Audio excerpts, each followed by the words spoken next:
My father shoved my gift off the table in front of 60 people. It hit the hardwood floor with a sound I'll hear for the rest of my life, not loud, just final. The gold wrapping paper tore at the corner. Nobody moved. Nobody breathed. What he didn't know, what none of them knew, was that inside that box was proof. Proof that I, not my golden sister, had been paying their mortgage for 5 straight years. $137,412. Every single penny pulled from my paycheck in Denver while I bought my clothes from Goodwill and drove on bald tires in the rain. And my father just shoved it onto the floor and called it cheap. My name is Flora Mitchell. I'm 31 years old. And this is the story of how I saved my parents' house in secret, how my sister stole the credit, how my family threw me away at their own anniversary party, and what happened when they finally discovered the truth. But to understand the ending, you need to understand the beginning. And the beginning starts with a joke my father used to tell at every barbecue, every holiday, every family gathering from the time I was 8 years old. Before I take you there, if this story hits you somewhere real, I'd appreciate it if you'd hit like and subscribe. But only if it genuinely earns it. Don't do it now. Wait. See if this stays with you. And drop a comment telling me where you're watching from and what time it is there. I read every single one. Now, let me take you back to Hardin, Ohio. Population 4,000, give or take a few who wandered off and never came back. My father, Gerald Mitchell, fixed pipes for a living. Hands like leather, opinions like concrete. Once they set, nothing moved them. My mother, Judith, worked part-time at the grocery store on Route 31 and kept a house that smelled like pine sol and whatever was baking that day. And then there was Vivian, my older sister, for years ahead of me in everything. Louder, brighter. The sun the entire household orbited around. I don't say that with bitterness. I say it because it's a fact. Vivian told stories at dinner. I cleared the plates. She brought home report cards with a speech prepared about each grade. I brought home the same grades and left them on the kitchen counter. Dad would hold Vivian's up like a trophy and say, "Asterisk, that's my girl." Asterisk, mine sat on the counter until Mom quietly filed them in a drawer.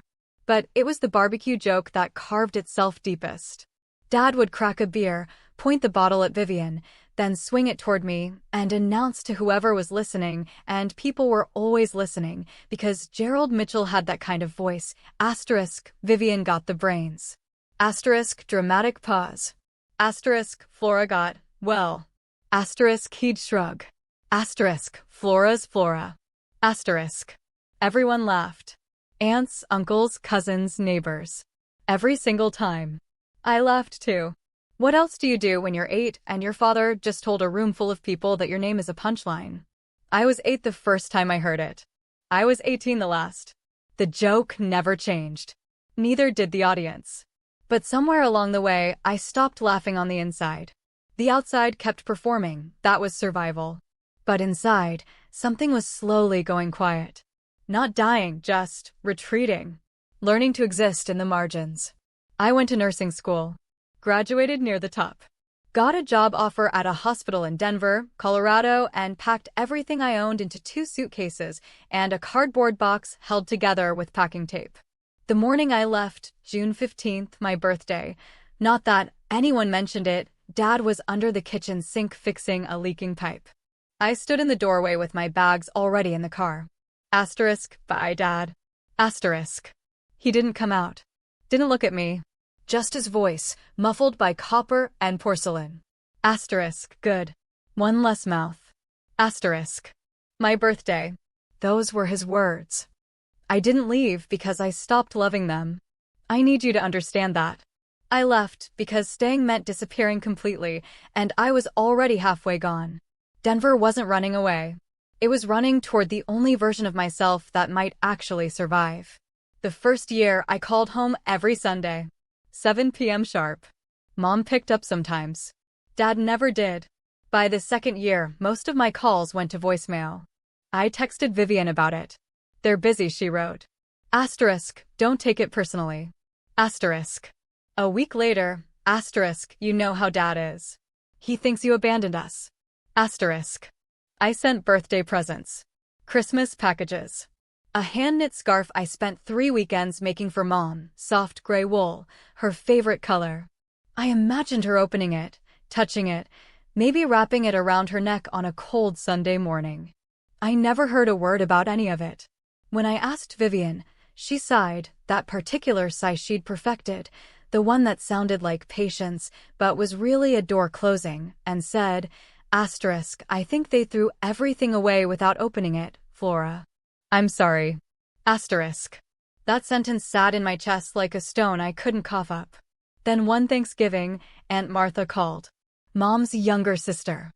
Sharp eyes, soft voice, the kind of woman who notices everything and says just enough. We were talking about nothing, weather, her garden, some neighbor's dog that kept digging up her rose bushes, when she said it, almost offhand. By the way, your mama just loves that scarf you sent.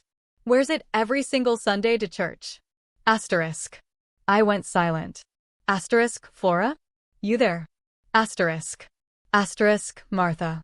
Vivian told me they threw it away. Long pause. The kind of pause that holds a whole history inside it. Then Martha said, very carefully, that's not what happened. I didn't push her. Not that day. But something shifted like a picture frame knocked slightly crooked.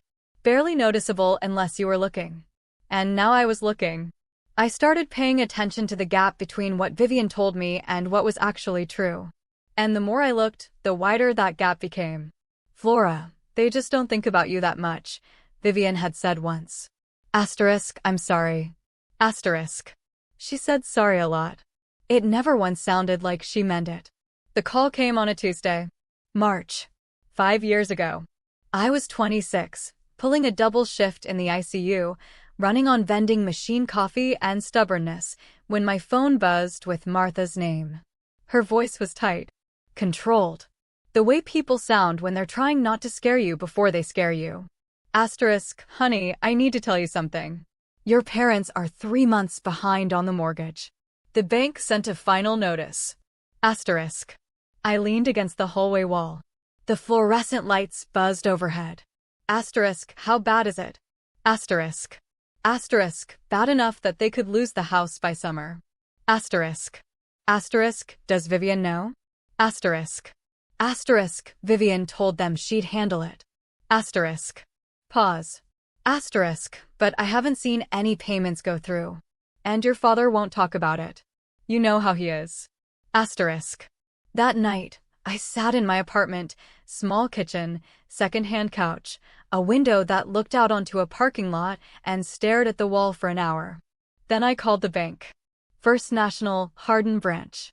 I asked for whoever managed residential mortgages. They transferred me to a man named Dave Keller, branch manager. Calm voice, patient demeanor, the kind of man who'd seen enough financial wreckage to know when someone was about to do something either very foolish or very noble. I explained who I was. Asked about the account. He confirmed, 3 months overdue. Foreclosure proceedings initiated. Then he said something that stopped me cold. Actually, someone else called last week. Claimed to be a family member. Said they'd take care of it. He paused. But they never followed up with any payment. I knew exactly who that was. Vivian had called, made the promise, performed the role, and never sent a single dime. That was the first time I understood that my sister wasn't just careless. She was calculating. The promise wasn't a mistake. It was a move. Let the crisis build, let the gratitude compound, and then sweep in at the right moment to collect credit for a rescue she never intended to perform. I told Dave I wanted to set up automatic payments from my account. Monthly. Anonymous. Don't tell anyone the payments are coming from me, I said. Not my parents. Not my sister. No one. He agreed. Then I called Martha. 5 words. Don't tell anyone. Especially Vivian. $2,300 a month.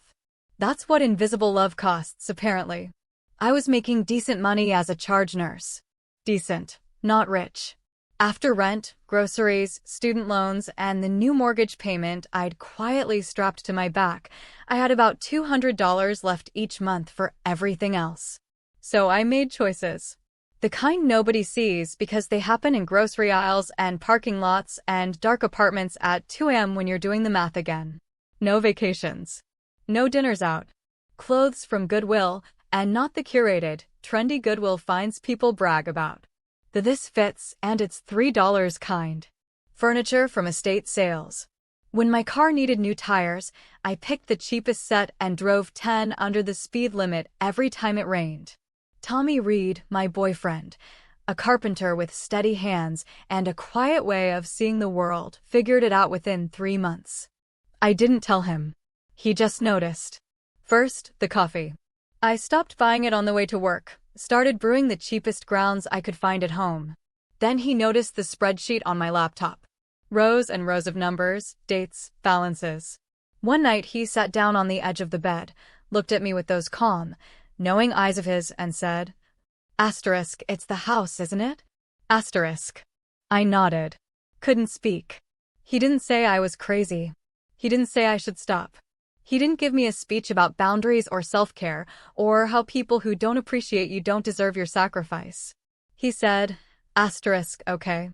I'll fix the porch railing myself so we don't have to hire anyone. Asterisk. That was Tommy. No grand gestures.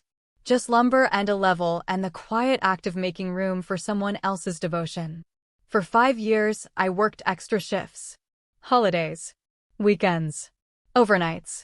I picked up every open slot the hospital offered. When other nurses wanted Christmas off, I raised my hand. When someone called in sick on a Saturday, I was already lacing up my shoes.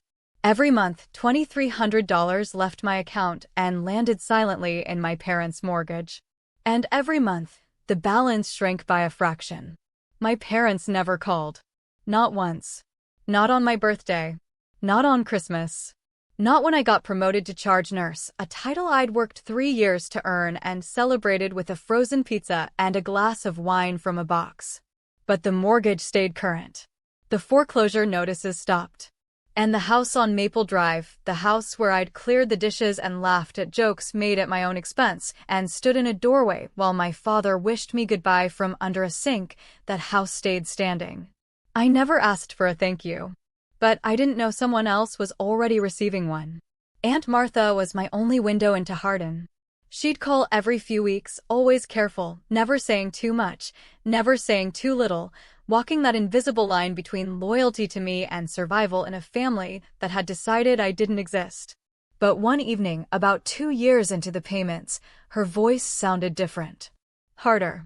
Like something had calcified inside her that she couldn't keep soft anymore. I need to tell you something, she said. Asterisk, and you're not going to like it. Asterisk. Vivian had told my parents she was the one paying the mortgage. Not helping. Not contributing. Paying. The whole thing. According to Martha, Dad had stood up at Thanksgiving dinner, the table full of cousins, uncles, neighbors, plates of turkey and cranberry sauce, and raised his glass. To Vivian, he said. Asterisk, the only one who actually cares about this family. Asterisk. Everyone clapped. Mom cried. Vivian smiled, ducked her head in that practiced humble way of hers, and said, asterisk, it's nothing, Dad. You'd do the same for me. Asterisk. It wasn't nothing. It was $2,300 a month ripped straight from my life. 60 shifts I could feel in my spine. 5 years of empty Friday nights and cheap tires and coffee I brewed in the dark at 4:30 a.m. And my sister was sitting in my parents' dining room, soaking up the credit like sunlight, and nobody, not a single person in that room, thought to question it. But it got worse. Martha told me Vivian had used her new status, this borrowed crown, this hero badge stitched from someone else's sacrifice, to convince Dad to add her name to their bank accounts. To let her manage the family finances. She'd gotten herself added to the insurance paperwork. All of it. All with Dad's grateful, trusting blessing. She's positioning herself, Martha said flatly. Asterisk, and your parents are handing her the keys to everything. Asterisk. I felt something twist inside me, not just anger, something deeper. The particular sickness of watching someone build a throne out of your bones and sit in it smiling. But I didn't call them. I didn't expose her. I told myself, as long as the house is safe, it doesn't matter who gets the credit. Then Martha said the thing that cracked me open. Asterisk, your father told your cousin Bobby last week. Exact words. Asterisk. She paused. Asterisk, I raised one good daughter and one stranger. Asterisk. I hung up the phone. Set it face down on the counter. And I didn't call anyone for 3 days. If you're still with me, and I hope you are because we haven't even gotten to the anniversary party yet, do me a favor. Drop a comment right now and tell me, what would you have done at this point? Would you have kept paying? Would you have told the truth? Or would you have walked away entirely? I want to hear it. Don't hold back. Then the holidays stopped including me. Year 3. Thanksgiving. Mom's not feeling well, Vivian texted. Asterisk, probably better if you don't come this year. Asterisk. Christmas. Asterisk, Dad doesn't want any drama. Maybe just call. Asterisk. Easter, nothing. No text. No call. Just the particular silence that falls when someone has decided you no longer exist and is waiting for reality to catch up. But through Martha, I knew the truth. The house was full every holiday. Packed. Cousins drove in from Columbus. Uncle Ray brought his famous pie, pecan, with a lattice crust he'd been perfecting since the 90s. The neighbors came for dessert. The table was extended with a folding board and covered with Mom's good tablecloth. Everyone was there. Everyone except me. Vivian had built a wall around my family and installed herself as the gatekeeper. And nobody questioned it because as far as they all knew, she was the one keeping the roof over their heads. Meanwhile, I kept paying. Every single month. The balance went from $140,000 down to 80. Then 60. Then 40. I watched the numbers fall on my banking app like some kind of reverse countdown, not to a beginning, but to an ending I couldn't quite name. Tommy asked me one night. We were washing dishes, our nightly ritual, him washing, me drying, the kitchen window dark and fogged with steam. Asterisk, when does this end, Flora? Asterisk. I dried a plate. Set it on the rack. When the house is paid off, I said. Asterisk, then I'll know they're safe. That's enough. Asterisk. He looked at me the way he sometimes did, like he could see the exact weight of what I was carrying and wished he could split it in half. Asterisk, is it though? Asterisk, he asked. Asterisk, is it enough? Asterisk. I didn't answer. The plate was dry. The rack was full. And the question hung in the steam between us like something neither of us was ready to touch. The final payment cleared in September. 5 years. 60 monthly transfers. $137,412. The house on Maple Drive was free and clear. Owned outright by Gerald and Judith Mitchell. Nobody called to tell me. Nobody knew to. And then, 2 weeks later, I got the one thing I never expected. Sort of. I was scrolling through Facebook on a Sunday morning, still in my bathrobe, coffee going cold beside me, when I saw it. Vivian's post. Bright, public, radiating the particular warmth of someone who's very good at performing generosity. Asterisk, planning Mom and Dad's 40th anniversary party. Clinking glasses, family only. October 14th. It's going to be so special. Red heart, asterisk. 200 likes. 40 comments. Cousins tagging each other, neighbors asking what to bring. Uncle Ray promising 3 pies this time. A whole community buzzing around an event I hadn't been told about. No message to me. No call. No text. I sat with my phone in my hand for a long time. Long enough for the coffee to go fully cold.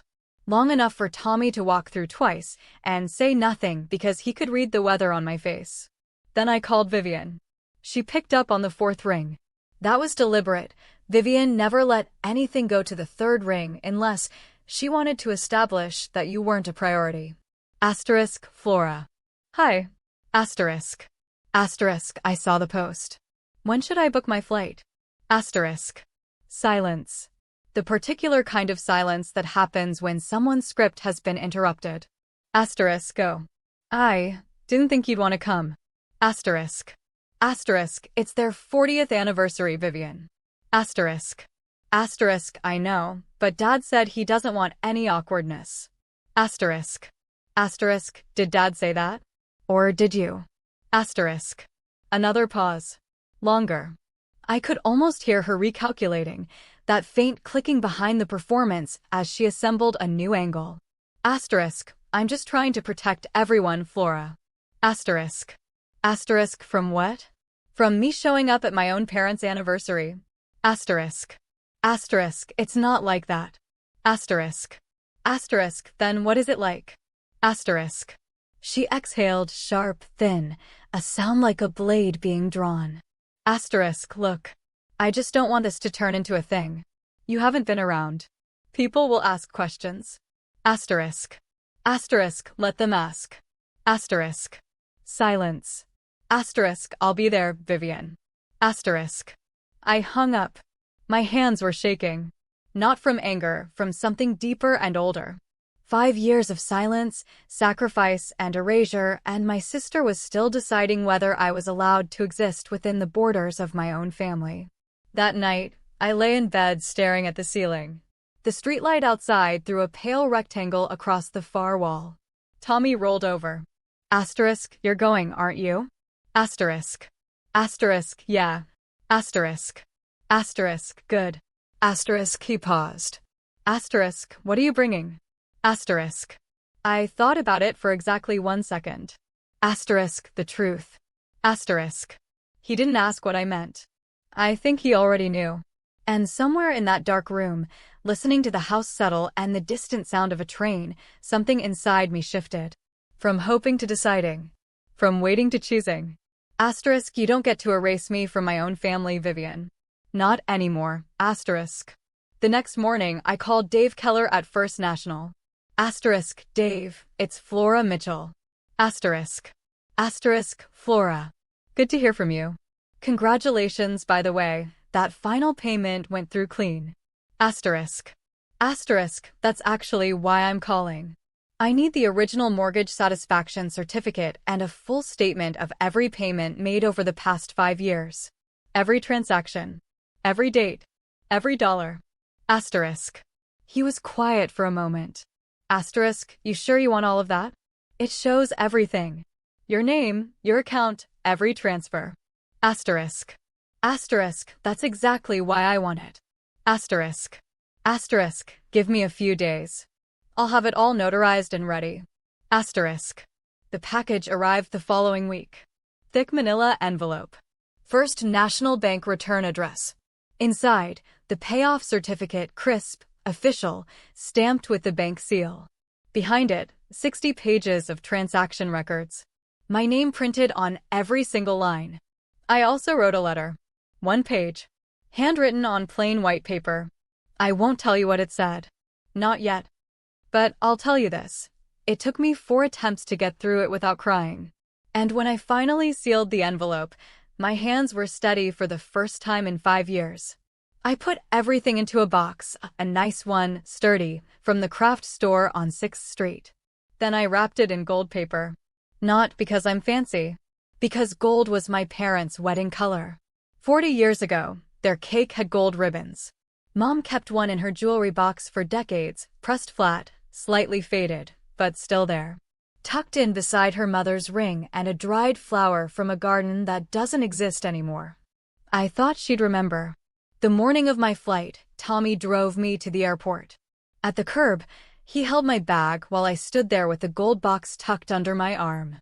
October sun, thin and bright. Whatever happens, he said, asterisk, you already did the right thing. 5 years of the right thing. Asterisk. I kissed him and walked inside. I didn't know then that I'd be back in less than 24 hours without the box. The flight from Denver to Columbus was 3 hours and 12 minutes.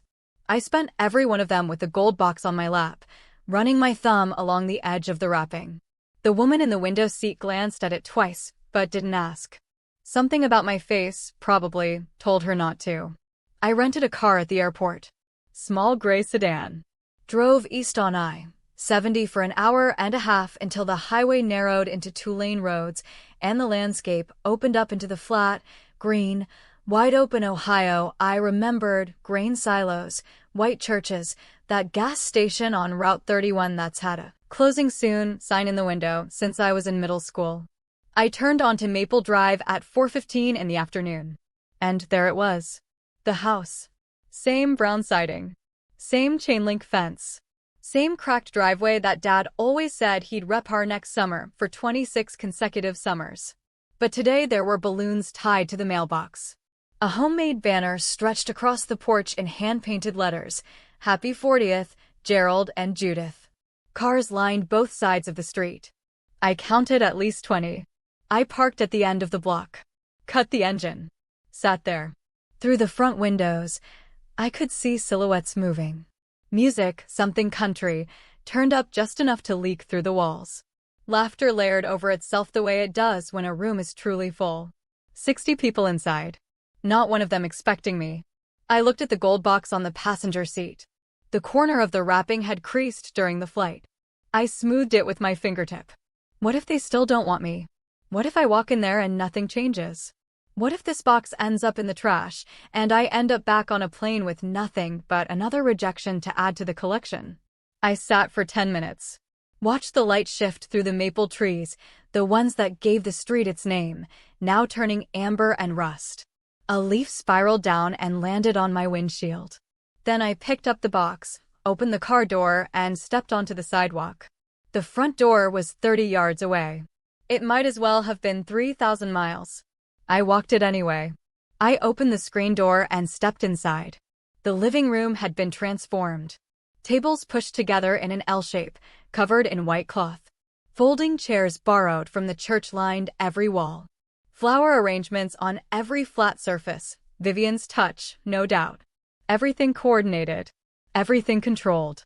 A slideshow played on a laptop in the corner. Photos of Mom and Dad through the years. Their wedding. Young and sunburned at the county fair. Dad holding a baby, Vivian probably. Mom in the garden. Christmas mornings, birthday parties, family reunions. I wasn't in many of them. A few heads turned when I walked in. Then a few more. Mrs. Patterson, our old neighbor, white-haired, eagle-eyed, the kind of woman who remembered everyone's business better than they did, was the first to speak. Asterisk, Flora? Oh my goodness. We haven't seen you in years. Asterisk. She said it loud enough that half the room heard. Conversations dimmed. Forks paused. Eyes traveled from me to the gold box in my hands, then back to my face, trying to read a story they didn't have context for. I scanned the room. Uncle Ray by the food table, a plate loaded with his own pecan pie. Cousin Bobby near the window with a beer. A dozen faces I half recognized and a dozen I didn't. Then I found her. Aunt Martha. She was standing near the kitchen doorway with a glass of iced tea. And the moment she saw me, her hand froze halfway to her mouth. Her eyes dropped to the gold box. Then widened. She knew. She knew exactly what I was carrying. 5 years of secret keeping, of bitten tongues and careful phone calls and swallowed outrage passed between us in a single glance across that crowded room. I could see the question in her eyes. Are you sure? I gave a small nod. Martha set her glass down on the nearest surface, pressed her lips together, then nodded back. Just once. Firm. A lighthouse signaling. Asterisk, I see you. Come in, asterisk. Behind me, the screen door creaked shut. In front of me, the room's murmur rebuilt itself, quieter now, threaded with a new frequency underneath. The low hum of something unexpected. People were watching, and I hadn't even spoken yet. Vivian was mid-sentence when she saw me. She'd been standing at the head of the table, champagne glass raised, giving what sounded like the tail end of a toast. Her voice carried that rehearsed warmth, the kind that sounds generous until you realize it's actually a claim. Asterisk, and I'm so grateful I could give back to you both, especially with the house. Everything I've done, I did out of love. Asterisk. Applause. A few raised glasses. Dad nodded from his chair with the slow satisfaction of a man receiving what he believed he was owed. Mom dabbed her eyes with a napkin. Then Vivian's gaze drifted past the crowd and landed on me. The change was instant but subtle. She was too practiced for anything dramatic. Just a flicker behind her eyes. A tightening at the corners of her mouth, there and gone in half a heartbeat. Then the smile came back. Wider. Warmer. The kind of smile you build in a mirror until it's muscle memory. She set down her glass and walked toward me. Every step measured. When she got close, she leaned in. Not a hug, just near enough to whisper. Asterisk, what are you doing here? I told you Dad doesn't want you here. Asterisk. Asterisk, I came to give Mom and Dad their gift. Asterisk, my voice was even. My hands were not. Vivian glanced at the gold box. Asterisk, what is that? Some last-minute thing from the airport gift shop. Asterisk. I didn't answer. She stepped closer. Close enough that I could smell her perfume, something expensive, the kind of scent you wear when you want people to notice you've arrived. Asterisk, you should go. Before Dad sees you. Asterisk. Too late. Across the room, Dad had turned in his chair. And Mom, sitting beside him, was already staring. I walked forward. Past Vivian. Through the crowd that parted slightly, unconsciously, the way people move when they sense something building. Mom saw me first. She was sitting to Dad's left in a padded folding chair, her hands resting on a paper napkin she'd folded into a tiny, careful square. When our eyes met, something moved across her face, surprise, maybe relief, maybe guilt. All three, tangled together. It was there for half a second, then gone, shut behind whatever door she'd learned to close. The room was getting quieter with every step I took. People were watching now, the way people watch when they can feel something coming, but don't know what shape it'll take. Asterisk, Flora. Asterisk, Mom's voice was small. Almost a whisper. Asterisk, we didn't invite you. Your sister planned this. Asterisk. 60 people heard it.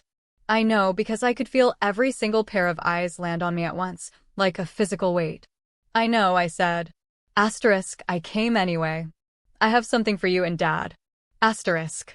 Mom looked at Dad. Dad looked at me. I don't know what I expected to see on his face. Surprise? Curiosity? Something human? What I got was stone. His mouth set in a flat line. His eyes narrow and hard. His arms folded across the front of his pressed Sunday shirt like a gate swinging shut. He didn't speak yet, but his body said everything. I took another step forward. Set the gold box on the table, right between the flower arrangement and the anniversary cake with its gold frosting letters. The wrapping caught the overhead light and flashed, just for a second, like something precious trying to be seen. I didn't come to cause trouble, I said. Asterisk, I came because it's your 40th anniversary. And I'm your daughter. Asterisk. Dad stared at the box. His jaw worked side to side, that grinding motion he made when he was building toward something. I'd seen it 1,000 times as a child. It always preceded something that left a mark. Then he reached out and pushed it. Not gently. Not a nudge. A flat palm shove that sent the box sliding across the white tablecloth and over the edge. It hit the floor with a dull thud. The gold paper tore at one corner. The room gasped not loudly. More like 60 people inhaling at the same time. A collective flinch. Asterisk, we don't want any cheap thing from you. Asterisk. Dad's voice was loud. Deliberately loud. A voice meant for the back row, for the cousins by the window, for the neighbors near the door. He wanted witnesses. Asterisk, you show up when you feel like it, disappear for years, and you think a box fixes everything? Asterisk. I didn't move. He pointed at Vivian. Asterisk, your sister's been here. Vivian paid for this house. She planned this party. She showed up. Where were you? Asterisk. Vivian stood behind him, arms crossed, chin lifted. She didn't speak. She didn't have to. Her face said everything, that careful, practiced expression of someone who's already won and is just watching the other side realize it. A few guests shifted uncomfortably. Mrs. Patterson studied her lap. Uncle Ray set down his fork. Cousin Bobby took a half step backward like the air near the table had turned toxic. I looked at my father. My eyes were burning. My throat was a fist. But my voice, when it came, was steady. I bent down and picked up the box. The torn corner of gold paper hung loose. I smoothed it back into place with my thumb, carefully, gently, the way you'd fix a bandage on a child who's already been hurt enough. I took my time. The whole room watched. Then I straightened. Looked at my father. Looked at my mother. Looked at Vivian. I didn't come here to beg, I said. Asterisk, I came to give you something I spent 5 years working for. But I won't stand here and be humiliated for loving you. Asterisk. Nobody moved. I turned and walked.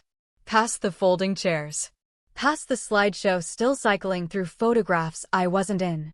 Past Uncle Ray with his hands on his knees. Past Mrs. Patterson pressing a napkin against her mouth. Past 60 people, and not one of them said a word. Not one of them stood up. The only sound was my shoes on the hardwood and that country song still playing from the speaker in the corner. The music hadn't gotten the memo that the party was over. Martha was standing near the front door. When I reached her, she caught my arm. Not hard, just enough to stop me. Her hand was warm and firm. She looked at the box. Then at me. Her eyes were full and fierce, the eyes of a woman who'd been biting her tongue for 5 years and had finally tasted blood. Leave it with me, she whispered. Asterisk, trust me. Asterisk. I hesitated. Everything in me wanted to take it home, shove it in a closet, burn it, forget Hardin, Ohio existed. But Martha's hand was steady, and her eyes said what her mouth didn't. I've been quiet long enough. I placed the gold box in her hands. Then I walked out the front door, down the porch steps and into the October air. Cool. Clean. Indifferent. I didn't look back. But I heard it, my mother saying my name. Just once, very softly. Like a word she was trying to remember the meaning of. Then nothing. Driving away from Maple Drive, I kept asking myself, why did I keep hoping? 5 years. $137,000. And what did I get? A box shoved off a table and a door closing behind me. Have you ever given everything to someone who didn't even notice? Who looked right past your sacrifice and thanked someone else for it? What would you have done? Would you have left the box or taken it with you? Tell me in the comments. I genuinely want to know. I was already on the highway when it started. I didn't see it happen. But Martha told me every detail later, and Martha is not a woman who exaggerates. If anything, she understates. She's the kind of person who'd describe a tornado as a bit of wind. So when she told me what went down in that living room after I walked out, I believed every single word. Here's what happened. The party tried to recover. Vivian clapped her hands, that sharp, bright clap she used to redirect attention the way a teacher corrals children, and said, asterisk, okay, everyone. Let's not let this ruin Mom and Dad's night. Who wants cake? Asterisk. A few people murmured. Someone picked up a fork. The music kept playing. But Martha didn't move. She stood near the door, holding my gold box, watching the room try to paste itself back together. She told me later she felt like she was holding a grenade with the pin already pulled. 5 years of someone else's lie sitting right there in her hands, wrapped in torn gold paper. She'd made her decision on the porch. Martha walked to the center of the room. Not fast, not slow. The steady pace of a woman who'd rehearsed this walk in her mind 1,000 times without knowing it. Before anyone touches that cake, she said, loud and clear, asterisk, there's something you all need to see. Asterisk. Gerald's head snapped up. Asterisk, Martha. Stay out of this. Asterisk. Asterisk, no. Asterisk. Martha set the box on the table. The same table Gerald had pushed it off of 2 minutes earlier. Asterisk, I've stayed out of it for 5 years. That ends tonight. Asterisk. Vivian moved fast, crossing the room in 3 quick steps. Aunt Martha, this isn't the time. Asterisk, oh sweetheart. Asterisk, Martha's voice was almost gentle. Almost. Asterisk, this is exactly the time. Asterisk. The room went absolutely still. Not quiet, still. Like the air itself had stopped circulating, like every molecule in that house was holding its breath. Martha opened the box. Inside, the manila envelope from First National Bank. The white envelope with my handwriting on the front. Everything I'd carried 3,000 miles to give my parents. Martha pulled out the bank envelope first. Held it up so the room could see the return address. Then she opened it with steady fingers. She unfolded the certificate and held it at arm's length. Her reading glasses were already on. She'd put them on while walking to the table, like she'd been preparing for this moment for years. Maybe she had.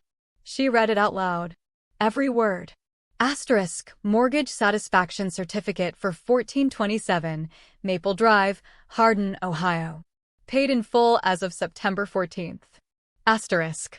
She paused. Looked at Gerald. Then at the room. Payoff completed by. The silence was so complete you could hear the ice melting in someone's glass. Asterisk, Flora Rose Mitchell. Asterisk. She let the name hang. Asterisk, total paid, $137,412. Asterisk. For 3 seconds, nobody moved. Nobody breathed. Then Martha reached back into the envelope and pulled out the stack of papers. 60 pages. Bank statements. Transaction records. She held them up and fanned through them slowly, page after page after page. 5 years of payments, she said. Asterisk, $2,300 every month. From Flora's checking account in Denver, Colorado. Her name. Her money. Every single line. Asterisk. Someone in the back row whispered. Asterisk, oh my God. Asterisk. Mrs. Patterson covered her mouth with both hands. Uncle Ray pushed his chair back from the table as if the documents had a physical force. Cousin Bobby stood frozen by the window, staring at Vivian with an expression that was slowly rebuilding itself from confusion into something harder. Gerald didn't move. His hand, the same hand that had shoved the box off the table, was gripping the edge of his chair. Shaking. Mom pressed both palms flat against her face. Her shoulders started to move before any sound came out. Then the sound came, and it was the kind of crying that doesn't care who hears it. The raw, broken kind. The kind that comes from a place so deep it surprises even the person making it. Martha lowered the papers. She looked directly at Gerald. And when she spoke, her voice was quiet but carried to every corner of that room. Asterisk, this is what was inside that cheap thing you just threw on the floor. 5 years. $137,000. From the daughter you called a stranger. Asterisk. Nobody breathed. Gerald turned to Vivian. His face, Martha described it as a man watching his own house catch fire from inside it, every line rearranging itself. Every assumption crumbling in real time. Asterisk, you told me you were paying the mortgage. Asterisk. His voice was flat. Dangerously flat.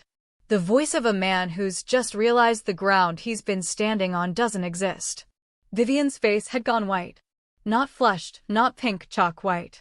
Like someone had pulled a plug somewhere behind her eyes and everything was draining out. Asterisk, I helped. Asterisk, she stammered. I contributed. Martha didn't flinch. Asterisk, really? Because Dave Keller at First National confirmed that every payment, every single one, came from one account. Flora's. Asterisk, she paused. Let it land. Asterisk, not $1 from you, Vivian. Not one. Asterisk. That's not, I meant I helped in other ways.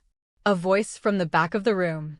Aunt Donna, Gerald's older sister, 70 years old and sharp enough to cut glass.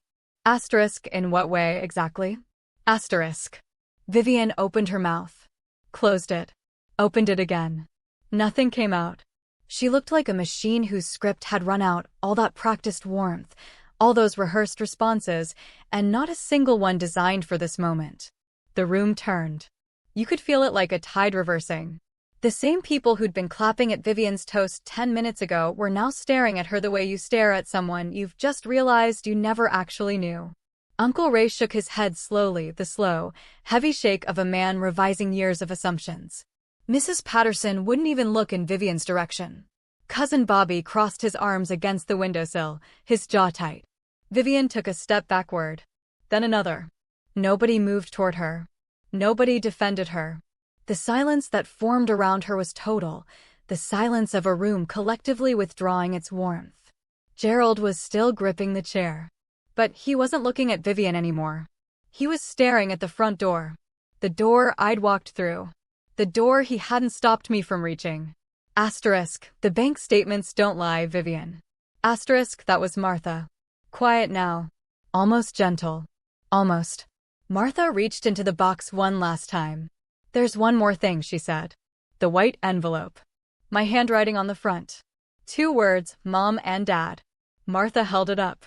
Looked at Gerald. Asterisk, do you want to read this yourself? Or do you want me to? Asterisk. Gerald didn't answer. His hands were shaking too badly to hold paper. Mom was still crying, the quiet kind now. The kind that comes after the loud kind runs out of air. Martha opened the envelope. She read it slowly. Not all of it. She told me later she couldn't get through the whole thing without her voice breaking. So she gave them the parts that mattered most. Asterisk, Mom and Dad. I know you think I left because I didn't care. But I left so I could take care of you from the only place I was strong enough to do it. Asterisk. Martha paused. Steadied her breathing. Asterisk, this house is yours. It always was. I just made sure nobody could take it away. Asterisk. She turned the page. Asterisk, I don't need you to be proud of me. I just needed you to be safe. Asterisk. Her voice thinned but held. Asterisk, I love you. I always have. Even when you didn't see me. Even when you looked right through me. Even then. Asterisk. She folded the letter and set it on the table in front of Gerald. Right where the gold box had been before he pushed it off. The room was wrecked. There's no other word for it. The older women were pressing napkins to their eyes. Uncle Ray had his head bowed, one hand over his face. 2 of the neighbors quietly moved toward the door, not from disrespect, but because they understood this had crossed the line from public to sacred, and they no longer belonged in the room. Mom reached across the table and pressed her fingers against the letter, slowly, carefully, like she was touching my face through the paper. Gerald sat with his elbows on his knees and his head in his hands. 64 years old, and Martha said he looked like he'd aged a decade in 5 minutes. Somewhere during the reading of the letter, Vivian had picked up her purse and slipped out the back door without a word. Nobody noticed. Nobody went after her.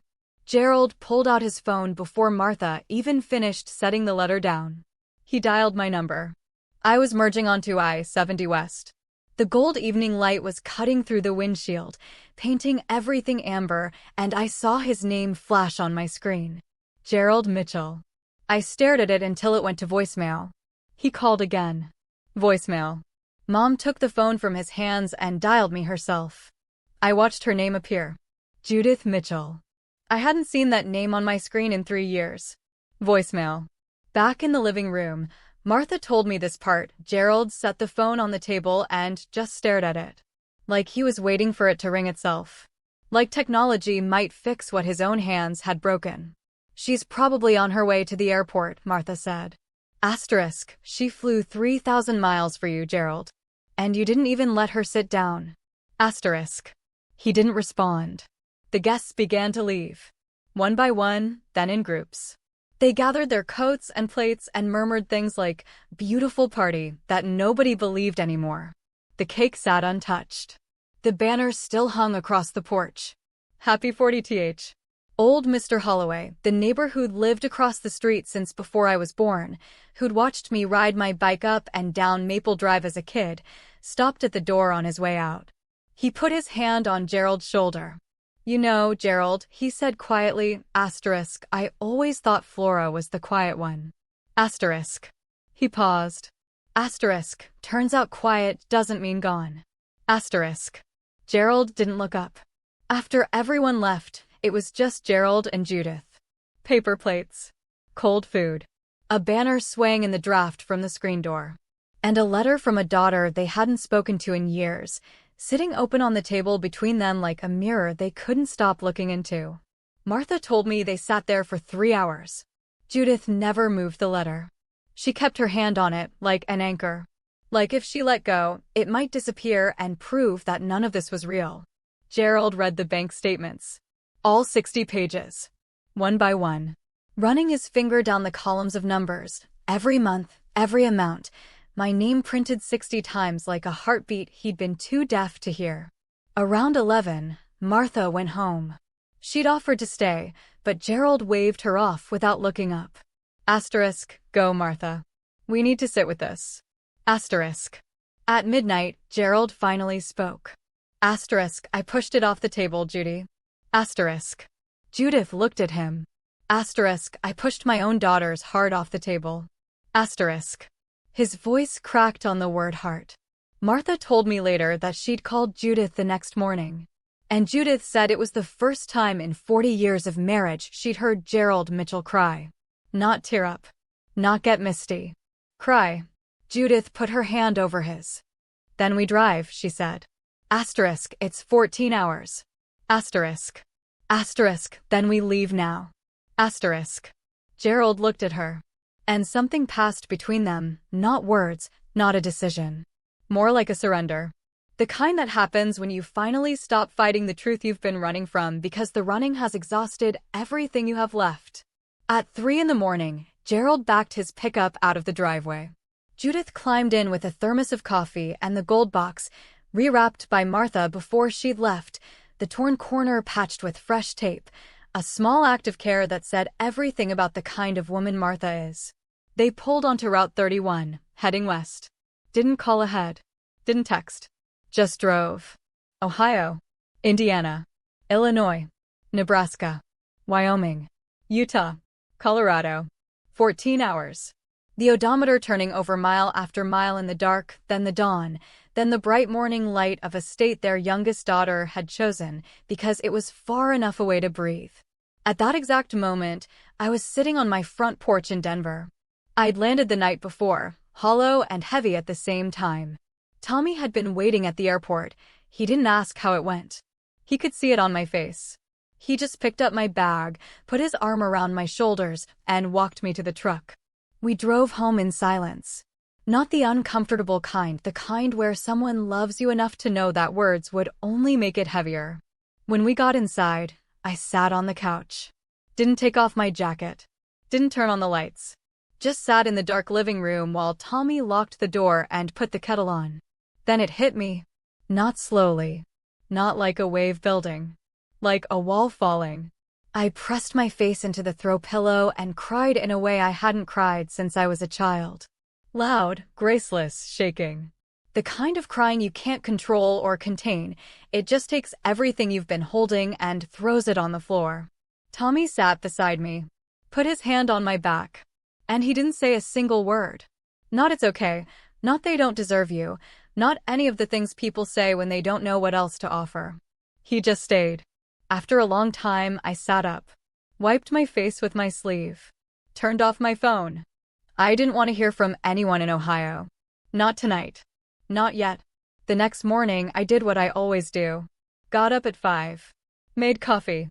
Sat on the front porch in my bathrobe with the mug warm between my hands, watching the Denver sky lighten from black to gray to the particular blue that makes you understand why people move to Colorado. Asterisk, was I wrong to go? Was I wrong to hope? Asterisk. I kept turning it over like a stone in my pocket I couldn't stop touching. Smooth on one side, sharp on the other. And then, at exactly 6:07 a.m., I heard an engine. A vehicle pulling up. Slow, heavy, the sound of something that had traveled a long way. I didn't recognize the truck at first. Dusty white pickup, road grime caked on the fenders, Ohio plates. It parked crooked against the curb, the way someone parks when they've stopped in a hurry or when their hands are shaking too hard to straighten the wheel. The engine ticked in the morning quiet. Then the driver's door opened. And my father stepped out. Gerald Mitchell. 64 years old. Rumpled flannel shirt, the same one from the party. Eyes red-rimmed. Hair pushed to one side from 14 hours of leaning against a headrest. Unshaved. Unslept. He looked like he'd aged 5 years in a single night. Mom came around from the passenger side. Moving slowly, stiffly, the way you move after spending half a day in a truck seat. She was holding the gold box, rewrapped, the torn corner patched with fresh tape. She clutched it against her chest like it might fly away if she loosened her grip. They stood at the end of my walkway. 20 feet of concrete between us. The exact distance between what we'd been and what we might become. Dad didn't move. He just stood there, hands at his sides, mouth working like he was chewing on something that wouldn't go down. 14 hours of driving, and he still didn't know what to say first. I stayed on the porch. Coffee in hand. Bathrobe. Bare feet on cold wood. I didn't stand. Didn't step forward. We looked at each other. The neighborhood was waking up around us. A dog barked somewhere down the block. A sprinkler hissed 2 doors over. A jogger passed on the far sidewalk without looking up. The whole ordinary world kept spinning while we stood still inside it. Then my father spoke. His voice was stripped down to nothing. No performance. No projection. No playing to a room. Just a man standing on a sidewalk in a state he'd never been to, wearing yesterday's clothes, and trying to say the hardest words of his life. Asterisk, I'm sorry, Flora. Asterisk. 3 words. 7 letters. And they were the 3 words I'd waited my entire life to hear from that man. He swallowed. Tried again. Asterisk, I pushed away the only person who was actually holding us up. Asterisk. I didn't run to him. I didn't collapse. I stood on my porch with my coffee going cold, and I let those words land where they needed to land, not in my head, where I'd already processed 1,000 versions of this moment, but in the deep, quiet, wounded place in my chest where an 8-year-old girl was still standing at a barbecue, hearing her father call her a punchline. Mom broke first. She came up the walkway with the gold box still pressed against her, tears already falling before she'd taken 3 steps. She stopped at the bottom of the porch stairs. Didn't try to come up. Didn't assume she had the right to. She waited. Asterisk, I knew. Asterisk. Her voice was barely there, a whisper balanced on an exhale. Asterisk, deep down, I knew Vivian wasn't telling the truth. I saw things that didn't add up. But I told myself it wasn't my place to question. I was scared. Scared of your father. Scared of losing Vivian. Scared of everything. Asterisk.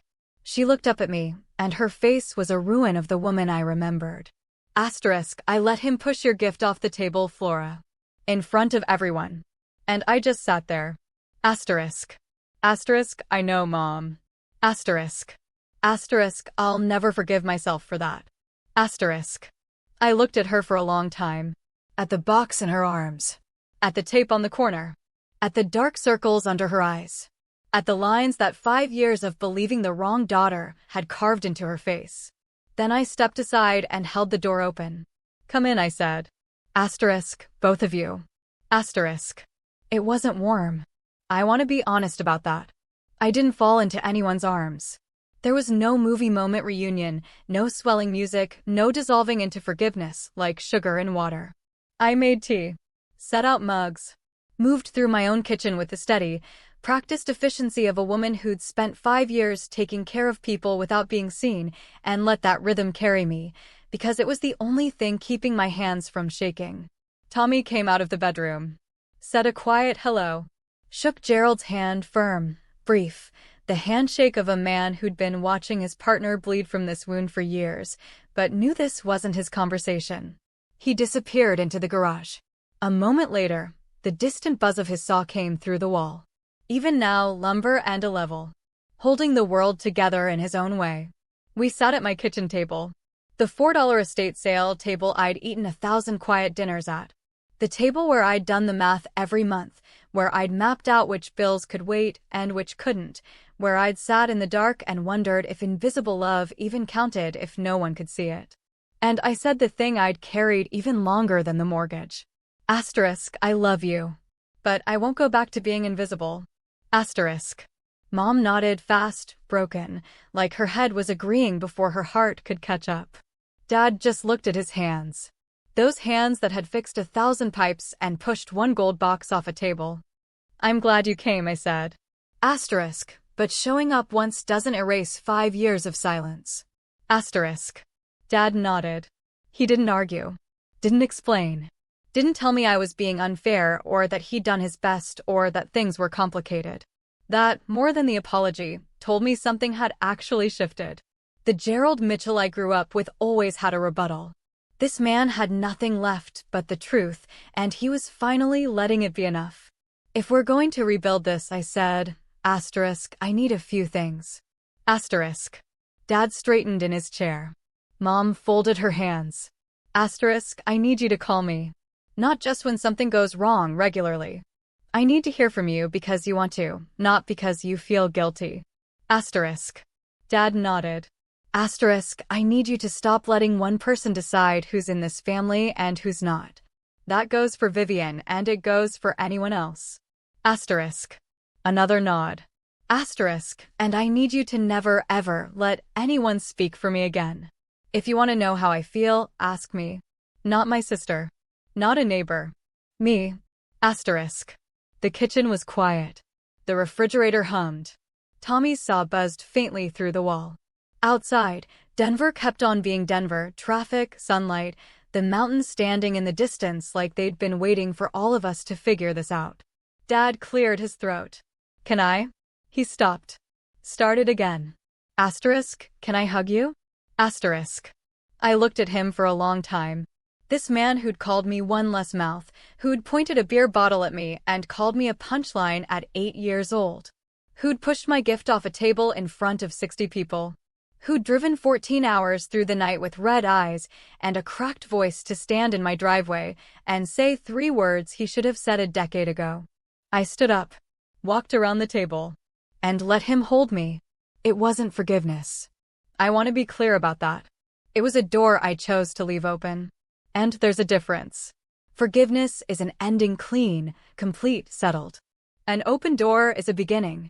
It says, asterisk, I'm not done with you yet. But you have to walk through it the right way this time, asterisk. I don't need you to make up for the past, I said into his shoulder. Asterisk, I need you to show up for the future. Asterisk. He held on tighter. And for the first time in my life, I felt my father's arm shake. That was 3 months ago. Over the next hour before they left that morning, they told me what happened after the party. The news traveled the way news always does in a small town, fast, thorough, and without mercy. By Sunday morning, half of Hardin knew that Vivian Mitchell had lied about paying her parents' mortgage. By Monday, the other half knew. The church prayer group. The grocery store. The diner on Main where Dad drank coffee every morning. People didn't confront Vivian directly. They didn't have to. They just stopped calling. Stopped waving. Stopped saving her a seat. In a town of 4,000, silence is its own verdict. Gerald told me he'd removed Vivian's name from every joint account. Went to the bank that Tuesday, sat across from Dave Keller, who handled it without a single I told you so, and signed the papers himself. She had access to things she shouldn't have, Dad said quietly. Asterisk, that's on me. Asterisk. They also hired a local attorney to audit everything Vivian had touched. Precautionary, Dad called it, but the look on his face told me he was afraid of what they'd find. Vivian, for her part, sent a group text to the whole family 3 days after the party. Long, winding, full of carefully constructed victimhood. She said Martha had manipulated the situation, that the family had turned on her without hearing her side. She called herself the real victim. Nobody replied. Martha sent me a screenshot and a single line, asterisk, the whole town's talking. Not about the money. About the kind of person you are. Asterisk. I read it twice. Put my phone down. Went back to work. Dad calls every Sunday now. 7 p.m. without fail. Sometimes we talk for an hour about his week, about Tommy's latest project, about whether the Buckeyes have a chance this year. Sometimes it's 10 minutes about the weather and what I'm planting on the balcony. But he calls. Every single week. He hasn't missed one. Mom sends handwritten cards. Not long letters, just notes on the floral stationery she's used since I was a kid. Asterisk, thinking of you. Saw a cardinal today and remembered you loved them. Asterisk, small things. Real things. The kind of things that only matter when someone finally decides you're worth the effort of a stamp. They flew to Denver for Christmas. First time either of them had been on a plane in 20 years. Dad white-knuckled the armrest the entire flight. Mom brought homemade cookies packed in 3 layers of bubble wrap. We ate dinner at my $4 estate sale table, and nobody mentioned the empty chair where Vivian might have sat. Vivian? People ask about her. I didn't cut her off. That's not what this is. I just stopped chasing. Stopped performing. Stopped auditioning for a role in my own family. If she wants to be in my life, she knows where to find me. The door isn't locked. But she doesn't get to rewrite the story anymore. I went back to work at the hospital the Monday after everything happened. Clocked in. Checked vitals. Changed IVs. Held a stranger's hand during a hard night. The world doesn't pause because your family finally sees you.